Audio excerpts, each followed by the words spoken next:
चलिए दोस्तों बात करते हैं एक और नई क्वेश्चन के बारे में। इस क्वेश्चन में एग्जामिनर ने कहा एक त्रिभुज का क्षेत्रफल क्या है जिसका परिमाप 32 सेंटीमीटर है।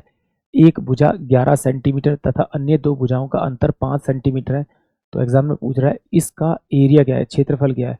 तो इस क्वेश्चन को करने के लिए हमें एक चीज़ समझनी पड़ेगी। जैसे जरा यहाँ पर देखिए, एग्जामिनर ने क्या कहा, मुझे एक राइट एंगल ट्रायंगल मान लीजिए, कोई भी ट्रायंगल मान लीजिए, राइट एंगल ट्रायंगल दे रखा है और उसने मुझे कहा कि भाई ये मेरे पास में 3 है और ये मेरे पास 4 है और ये मेरे पास में 5 है। तो इन सब का अगर परिमाप निकालो, 4 4 और 3 7 7 5 12 आ गया, 12 आ गया। और एग्जामिनर क्या कहता है मेरे से कि भाई, मेरे पे कहता है कि भाई एक साइड जो है वो आपकी कितनी है, आपकी 5 सेंटीमीटर की है और बाकी दो साइडों के बीच का अंतर जो 1 सेंटीमीटर है। तो अगर मैं इसमें से 5 माइनस करूँ तो मेरे पास कितना आएगा, 7। अब उनके बीच का अंतर, अगर अंतर भी माइनस कर दूँ तो कितना आएगा मेरे पास में, 6।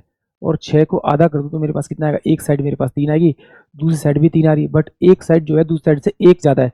तो उसमें अगर मैं एक जोड़ दूंगा, दूसरी साइड एक, किसी भी एक साइड में जोड़ दूंगा, तो क्या मेरे को 3 और 4 ये साइड मिल रही है, बिल्कुल मिल रही है। अगर ये बात समझ में आई होगी तो फिर आप इस क्वेश्चन को बड़ी आसानी से कर पाएंगे। एग्जामिनर ने कहा कि उनका जो पैरामीटर है, परिमाप है, वो कितना है आपका, 32 सेंटीमीटर है। 32 में से अगर 11 माइनस करूंगा तो ये मेरे पास में कितना बचेगा, 21 सेंटीमीटर बचेगा। यानी कि एक साइड तो मेरे पास में कितनी आ गई, 11 आ गई। अब दो साइडों का सम मेरे पास में 21 है। तो इस 21 में से अगर मैं 5 माइनस करूंगा तो मेरे पास 16 होगा। 16 को आधा करूंगा तो एक साइड 8 होगी, दूसरी भी मेरे पास में 8 ही आ रही है। बट एग्जामिनर कह रहा है कि भाई एक साइड जो है दूसरी साइड से 5 अधिक है। तो इसका मतलब इसमें 5 जोड़ दूंगा तो ये मेरे पास में बी साइड आ जाएगी 8 और सी साइड जो आएगी मेरे पास में कितनी आ जाएगी, 8 8 5 13, यानी 13 सेंटीमीटर आएगी। अब ये मुझे पता लग गया तो मैं इसका आराम से एरिया निकाल लूंगा हीरोज फॉर्मूले के थ्रू। तो इसने परिमाप दे रखा था 32, यानी कि सभी का जोड़, अगर इसे 2 से भाग करूंगा तो मेरे पास 16 आ जाएगा। 16 आ जाएगा यानी सेमी पैरामीटर एस आ जाएगा। तो एस आ जाएगा तो एस के अंदर ये 16 रख दीजिए।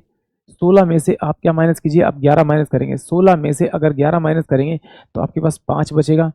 फिर 16 में से अगर आप 8 माइनस करेंगे तो ये आपका 8 बचेगा। 16 में से आप अगर 13 माइनस करेंगे तो आपका ये 3 बचेगा। इसको इससे बाहर निकालेंगे तो ये एरिया ऑफ ट्राइंगल आपका आ जाएगा। तो इसको बोलते हैं 8 इंटू में आपका 2 और 5 इंटू में आपका 8 और इंटू में आपका 3। तो यहाँ से 8 और 8 तो मेरे पास बाहर आ जाएगा।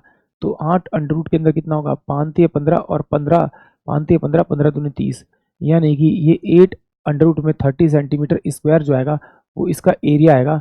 यानी कि ऑप्शन जो मेरे पास में ए होगा वो इस क्वेश्चन के लिए करेक्ट होगा। अब ज़रा एक बार इसको देख लेते हैं कि भाई हो सकता है किसी बच्चे को ना पता लगे, इसका बेसिक कमज़ोर है।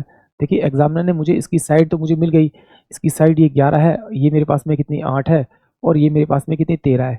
तो एरिया ऑफ ट्रायंगल निकालने के हेरोज फार्मूला लगाते हैं। तो हेरोज फार्मूले में मुझे सेमी पैरामीटर निकालना पड़ता है। सेमी पैरामीटर कहता है इसकी सभी साइडों को आप जोड़ दीजिए और जोड़ने के बाद आप 2 से भाग कर दीजिए।